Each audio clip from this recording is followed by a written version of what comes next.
မင်္ဂလာပါမျိုးတို့ရေနေကောင်းကြမှာကြပါသလားရှင်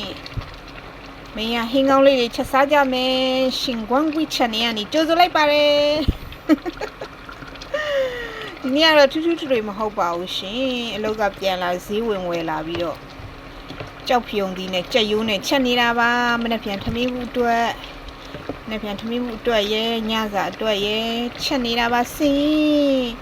ကြောက်ဖြုံဒီနဲ့ကြက်ရိုးနဲ့ပါအိုးဟိုအငွေရလည်းရိုက်တယ်ကွာ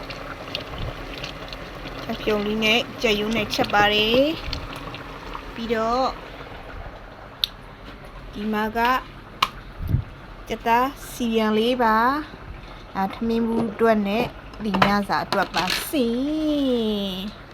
ဒါကတော့ကြက်သားရေချမ်းစီချမ်းလေးကြက်အသားကိုပဲချက်ထားတာပါအသားကြီးပဲပါဒါကတော့မကြီးသည့်အနှစ်ချက်ကလေးပါဒါကတော့ Gui ရဲ့ favorite ပါမကြီးသည့်အနှစ်ကိုကြက်သွန်ပြူလေးနဲ့ချက်ထားတာပါ plain ပဲချက်တာပါစီစားတော့မှမြုပ်သီးမှုန့်လေးနဲ့ဖြူပြီးတော့နေစားပါမယ်စီ